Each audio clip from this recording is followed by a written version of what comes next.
భారత కార్పొరేట్ చరిత్రలోని అతిపెద్ద స్కామ్ అయితే ముందుకొచ్చింది. రాజేష్ ఎక్స్పోర్ట్స్ వ్యవహారం ఇవాళ చూసుకుంటే దలాల్ స్ట్రీట్లో ప్రకంపనలు రేపుతోంది.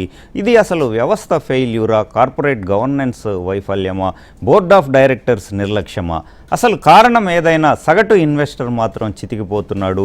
మీరు ఏ స్కామ్ తీసుకున్నా గతంలో చూసుకుంటే కేతన్ పరేఖ్ కావచ్చు, అర్షద్ మెహతా స్కామ్ కావచ్చు, సత్యం రామలింగరాజు కావచ్చు, స్టేక్ హోల్డర్స్ అంతా బాగానే ఉన్నారు. సగటు షేర్ హోల్డర్ మాత్రమే దెబ్బతిన్న పరిస్థితి చూస్తూ ఉన్నాము. ఈ అంశానికి సంబంధించి వాళ్ళ మనతో మాట్లాడేందుకు ప్రముఖ చార్టెడ్ అకౌంటెంట్, ఆర్థిక నిపుణులు హనుమాన్లు గారు మనతో ఉన్నారు. అట్లాగే మార్కెట్ అనలిస్ట్ గణేష్ అట్లూరి గారు ఉన్నారు. ముందుగా హనుమాన్లు గారితో స్టార్ట్ చేద్దాం. నమస్తే హనుమాన్లు గారు. నమస్కారం అండి.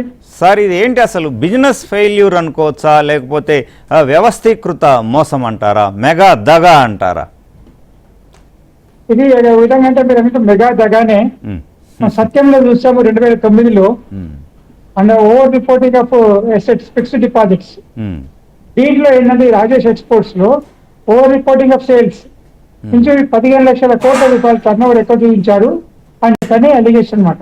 అయితే ఇది 2019లో జరిగిన ఎంక్వైరీ ప్రకారము సెబీ ఇన్వెస్టిగేషన్ చేయడం జరిగింది. ఆ ఇన్వెస్టిగేషన్ రిపోర్ట్ ప్రకారము వీళ్ళు అండర్ రిపోర్ట్ చేశారు. వీళ్ళు 15 లక్షల కోట్ల వరకు టర్న్ ఓవర్ ఎక్కువ చూపించారు అని చెప్పని సెబీ ఫైండ్ అవుట్ చేసి ఒక ఆర్డర్ ని పాస్ చేయడం జరిగింది.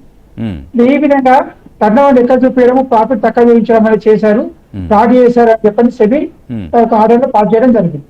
ఇది నిజంగా ఏంటంటే మనం ఒక విధంగా అప్పుడు సత్యం ఎలా ఫీల్ అయ్యామో, సత్యం ఇప్పుడు కూడా మన భారతదేశ షేర్ మార్కెట్ లో ఇలాంటి ఎన్ని జరుగుతున్నాయో అని అనుమానం రావడం మాత్రం సహజంగా ఉంటుంది. కాబట్టి ఇది ఇన్వెస్టర్స్ నిజంగా అందులో పెట్టుబడి పెట్టిన వాళ్ళు, మన ఏ ఇన్వెస్టర్స్ కానీ లేకపోతే అథారిటీస్ కానీ వేరే మ్యూచువల్ ఫండ్స్ కానీ ఎవరు పెట్టినా కానీ వాళ్ళందరూ ఎక్కువ నష్టం జరిగే అవకాశం ఎక్కువగా ఉంటుంది. కాబట్టి ఇలాంటి భవిష్యత్తులో కానీ ఇలాంటి జరిగిన వాటిని జరగకుండా చూడటం ఎంతో ముఖ్యము.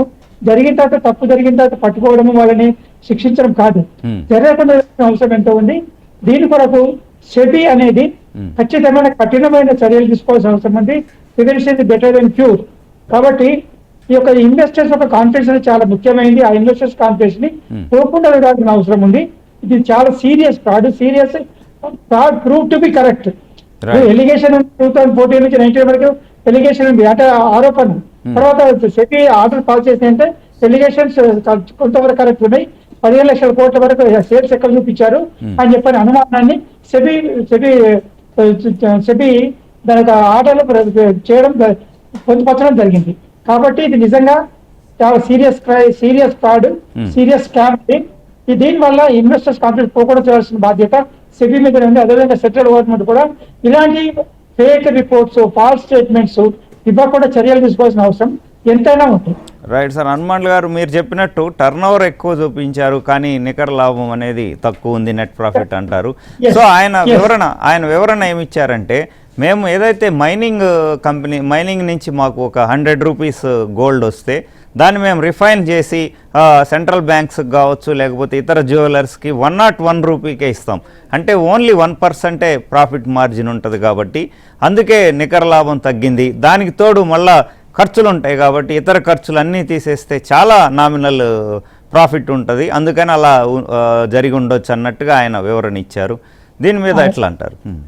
దీంట్లో ఏమంటే ఇప్పుడు చూడండి, మనకు కాస్ట్ ఆఫ్ ఎంప్లాయీస్ అనేది ఓన్లీ వాళ్ళు చూపించిన దాంట్లో కాస్ట్ ఆఫ్ ఎంప్లాయీస్ అనేది చాలా తక్కువ కాస్ట్ ఉంది, మాకు ఖర్చు చాలా తక్కువగా ఉంటుందని చూపించారు. కాబట్టి మనము ఖర్చు ఎక్కువ కనుక్కోలేము.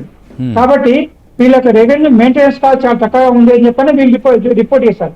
చాలా తక్కువ ఖర్చు ఉంటుంది మాకు అని చెప్పని చూపించారు. టర్న్ ఓవర్ ఎక్కువ ఉంది, లాభం తక్కువ కారణం ఏంటంటే మీరు అన్నట్టుగా మార్జిన్ తక్కువ ఉంది అని చెప్పన్నారు. కానీ ఖర్చు మాత్రం ఇంత లేదు, ఖర్చు చాలా తక్కువగా ఉంటుంది అని చెప్పడం వల్ల reported employee cost reported only 7 crores.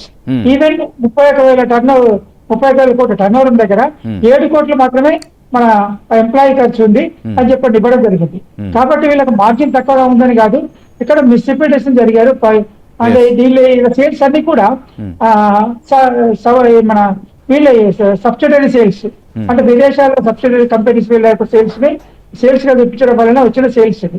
కాబట్టి దానికి కూడా ఎక్కువగా రిపోర్ట్ చేయడం జరగవచ్చు.